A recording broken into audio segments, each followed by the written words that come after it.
Day 17 of training camp, and Tua Tagovailoa addresses something, and we're going to talk about it.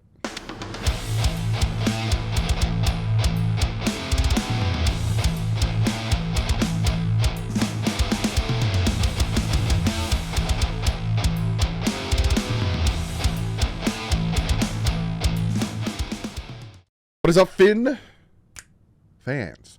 Yeah, Tua at the end of practice, they asked him about the Ryan Clark situation, and he had something to say, and we're going to listen to it, and then I'm going to talk about it, because I think it's getting pretty ridiculous that Ryan Clark goes on national media and calls Tua fat when the kid's not even fat. But we'll talk about that when we get to his press conference later on, because I've seen not only Ryan Clark, but now some other people wanting to talk about Tua's weight, and I think it's getting pretty ridiculous. But we'll get into that. We'll get into that. So today, training camp, day 17, closed off to you guys. I heard it was it wasn't very impactful. It was a very quick practice from what I'm hearing from my source. All my sources. I have no sources. But from what I'm hearing, it was very quick practice. Before we jump into that, though, I do have to shout out today's sponsor. You guys know about my sponsor. I'm very happy to work with my sponsor. Popped it up. Clean the world. Sean Seipler. Fantastic human being. I've talked about him almost every training camp practice because of how awesome his organization and company is. He now has a link that I'm going to post in the description where you could build drone kits. So if you want to help out, and people in Maui, people in California, anyone who's dealing with a natural disaster or the homeless or anything like that, and you want to build your own kits for them and attach a card saying essentially, hey, we're thinking of you, keep staying strong, yada yada, link in the description. So go check them out. And if you want to build your own kit, do it up. But Sean, thank you so much for sponsoring today's video. So now let's jump into this. So some highlights from practice. Tua Tagovailoa came out. This is from three. I have three different people: Miami Herald, Barry Jackson, Danny, and Andre Fernandez. Three different people giving reports today. So you get three different eyes on this one. Starts with Tua Tagovailoa came out very sharp, completing his first 5 passes in 11 on 11. Worked before a drop by Raheem Mostert. He didn't throw an interception in 11 on 11 work after tossing one in the preseason game against Houston on Saturday and another on a deflected pass in Tuesday's practice.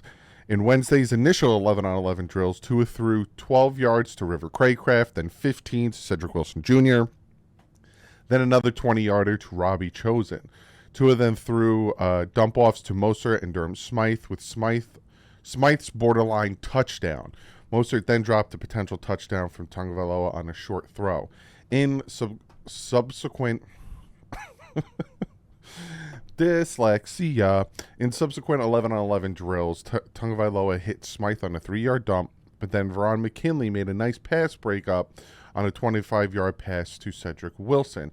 Tua then threw a 25-yard missile to Robbie Chosen, who made a nifty catch in traffic.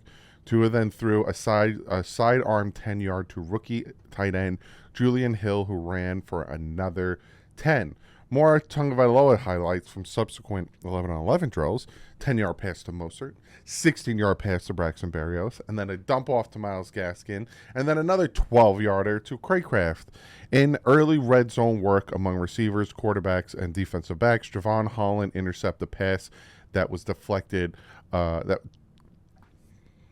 Javon Holland intercepted a Tua pass that was deflected. Overall, a good day by Tua, who displayed the type of precision and accuracy we see when he's on his game. So from what I'm hearing and what I'm reading to you, he had a good day. He had the interception in the end zone on a deflected pass, but overall, a good day. Bounced back, had a bunch of nice throws, was very proficient. Good to hear. Quarterback Mike White, who has been in concussion protocol, participated in 11 on 11 drills. Good news. Hopefully we get to see him Saturday against the Jaguars. I'd like to see if he has gotten any better. If he is cleared to play against the Jaguars, I expect him to probably get, the first reps and then Skylar get the second reps. So if they split it half and half, kind of like the Falcons game. He dropped the first snap he took and then threw an interception to Xavier Howard, who likely would have returned it for a touchdown in a game. On his third, White was sacked by Jalen Phillips. I'm all like, I can't wait to see Mike White. Hopefully he bounces back, blah, blah, blah. And then we get that. Things then get a bit better for White, who hit River Craycraft for a red zone touchdown. But then Xavier Howard had good coverage on an incomplete pass from White to Kiki Kuti. Jalen Phillips then knocked away a White pass. White rebounded with a 15-yard completion to Eric Izukoma on an impressive throw. Okay. Okay. Besides White, others who returned to practice include guard Lester Cotton and safety Brandon Jones, who was no longer wearing a red contact jersey. Happy to hear that.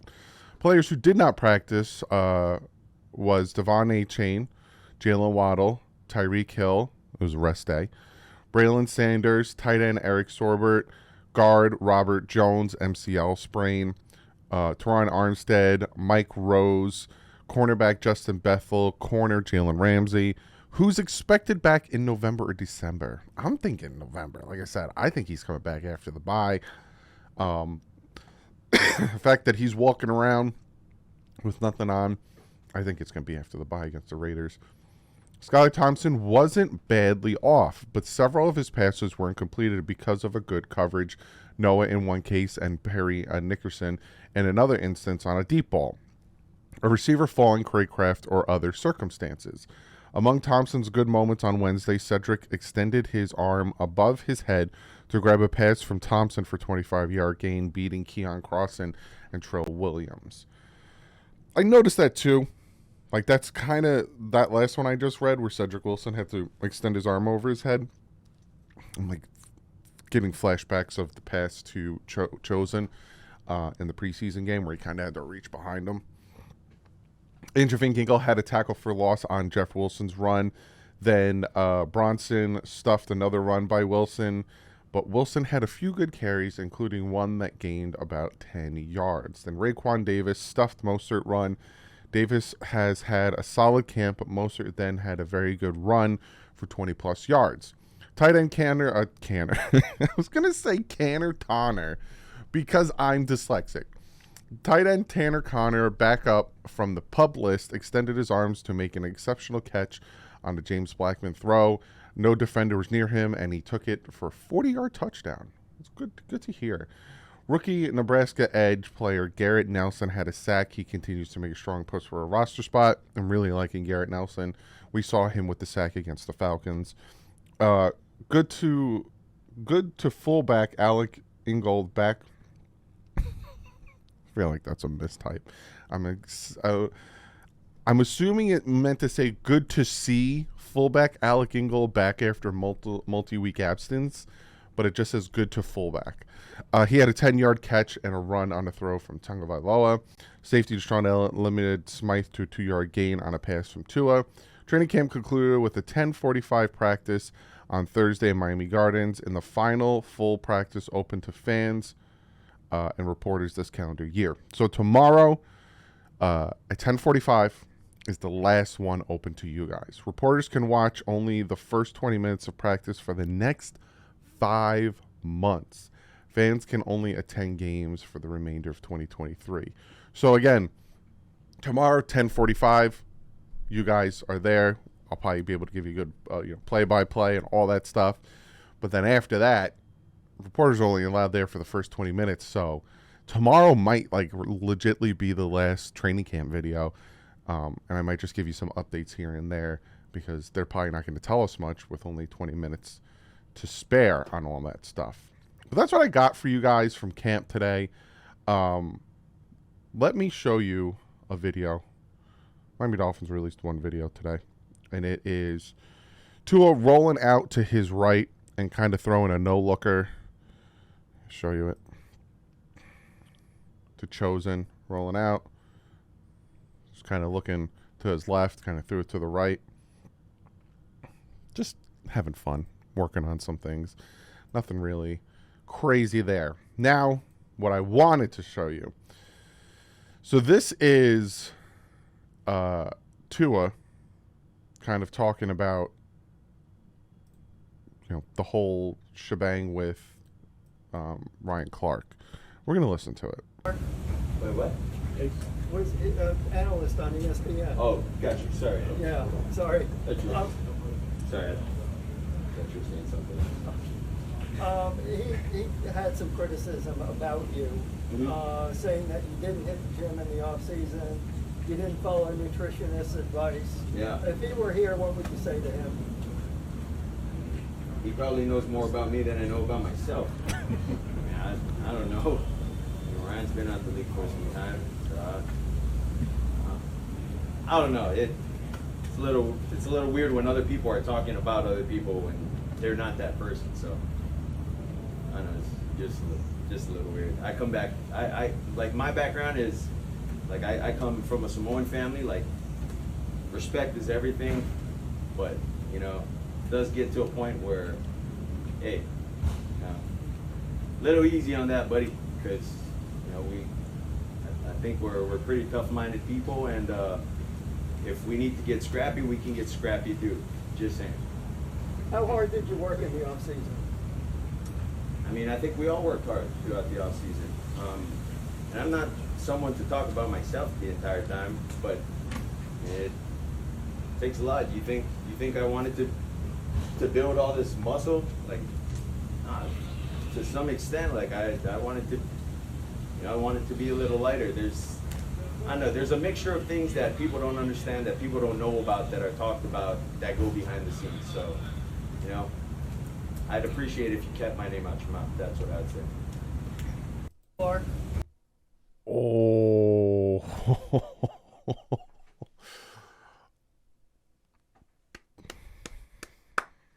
Good for you, Tua. Good for you. I love ending it with, I'd appreciate it if you kept my name out of your mouth. Yeah. People have no idea what he has done or hasn't done this offseason. They have no idea what he has worked on or not worked on this offseason. Yet there's a ton of speculation off of photos. Like, I'm looking at him right now. He does not look fat. I'm overweight. 100% overweight. If I stood up and showed you my stomach right now, I'm overweight. Tua is not overweight. He is not fat. So the fact that, like, Ryan Clark and some other people are making videos and stuff about him being fat, come on. Like he said, Samoans are about pride. Samoans are about respect. And it gets to a point where the constant unnecessary criticism and critiques and all this stuff about things that people don't know is getting a little ridiculous. And you could tell it's getting to the point where he's like, just leave my name out of your mouth. You have no idea what I'm doing, not on the field. You have no idea what I'm doing in the locker room. You have no idea what I'm doing in the film room. So just keep my name out of your mouth. He's 100% correct. Like, it's pretty ridiculous. Oh, Tua doesn't do this. Tua doesn't do that. Tua doesn't do this. How do you know? Oh, I'm looking at him now, and look at the. He's definitely gained a lot of fat. There's no muscle there because look at that. And oh yeah, no. You don't know anything. Nothing. You're assuming. Like, you could tell he's starting to get a little peeved. He's like, oh my God, again with the this, and then assuming that, and assuming this. Good for you, Tua. It's so funny because I get called a Tuaneer, which, fun fact, the term Tuaneer was made by TD. And the term Tuaneer was made for Alabama fans that became Dolphin fans just because of Tua. That's what a Tuaneer is. I get called a Tuaneer because of what I'm doing right now. Essentially, the annoyingness. If Tua Tagovailoa was a Las Vegas Raider, was a Seattle Seahawk, was a whatever, I wouldn't care. I'd give zero craps. I would probably never talk about him. I'd probably talk about him if he still had that concussion. Other than that, wouldn't talk about him. But he's a Miami Dolphin quarterback. I did the same thing with Tannehill. I did the same thing with Jay Cutler. I did the same thing with Brock Osweiler. I talk about him. And if they get unfairly treated, I'm going to talk about him. I'm going to defend him. Who's getting unfairly treated? Like, really, Ryan Clark? And then Ryan Clark comes back and it's like, oh, it's just joking. You weren't. Literally, you weren't. Because like the reporter said, asked if you followed the nutritionist. Like Tua said, you think he wants to be like that? If Tua did what he wanted to, he probably would look like Jamarcus Russell, who was fat. That's fat. Tua's not fat. Like, it's ridiculous. Absolutely ridiculous, to the point where, like, I was like, you know what, I'm going to say something in today's video because I'm noticing a trend. And I'm noticing on ESPN, which is literally, it should be called ESPN Jets because that's all it is. They just love the Jets and they crap on everyone else. That's not the Jets, the Patriots, or, you know. And then I said it in the Twitter, in my Twitter feed, see it on YouTube, and I'm like, he's not fat. He bulked up. There's a big difference between being fat and bulking up. See this? See the way I look? See my jawline? How my jawline's here, but I have this? You see this? Tua doesn't have that because he's not fat. Ridiculous. Jeez. I'm not addressing it anymore. Like Tua said, keep my name out of your mouth. I just love how people twist and turn narratives to fit what they want it to mean. Tua can't read a defense because he said that on the interception, the pick six against the Texans, he was looking off something. In that play, like, they like to take what he says and twist it to fit their narrative instead of just listening to what he said. Like Ryan Clark. People are trying to say that Ryan Clark and Dan Orlowski and the other guy on the panel agreed. No, it was Ryan Clark who called him fat. $20 says if you ask Dan Orlowski if Tua's fat, he's going to say no. Same thing with the other guy that was on the panel. He's going to say no. They were just laughing because he was talking about his butt and working at a strip club. It's ridiculous. Spent like the past 3 minutes talking about this ridiculousness. Well, that's what I got for you today. I think it's, you know, it's going to suck tomorrow. It's bittersweet. Tomorrow's the last training camp, but that just means we're getting very close to the start of the season. September 10th in LA, 4 o'clock, facing those Chargers. It's going to be very interesting. But I will say this. Things are going to get interesting. So tomorrow is the last day of training camp. Video, obviously, all that stuff. Then Friday, preview for the Jaguars game on Saturday. Kind of give you my ideas of who I think should play, who I think shouldn't play, yada, yada. Tuesday, they got to cut down to 53. I'm debating whether tonight, tomorrow, or Sunday I'm going to make a Jonathan Taylor video because Omar Kelly came out with a great article. Go check it out. Omar Kelly came out with a great article kind of talking about Jonathan Taylor and what compensation could look like and why the Dolphins should or shouldn't do it. I think I'm going to talk about that because it's a subject. It's a touchy subject, especially because Christian Wilkins is out there wanting a contract extension, and people think that the Dolphins can't do both when they can, especially if they can move on from some other contracts in a potential trade. They can get a ton of cap space to do whatever they want. But there's a lot that I want to talk about. And then on the 53rd, no, the 29th, I almost said the 53rd. On the 29th is when you got to cut down to 53. And supposedly from what I'm hearing, and, you know, it's not just from what I'm hearing, but it's been reported that the Colts are trying to, if they are going to trade him, they're going to try to trade him by Tuesday. So I got a lot of content for you guys in the next couple of days. And then obviously I have expectation videos before the season starts. I'm going to give you my record prediction before the season starts. I'm going to tell you guys if we're doing a free fantasy before the season starts. I have so much planned. So if you haven't hit that subscribe button, be sure to hit that. And I'll see you guys tomorrow in the last day of camp. But like usual, stay classy and fins up.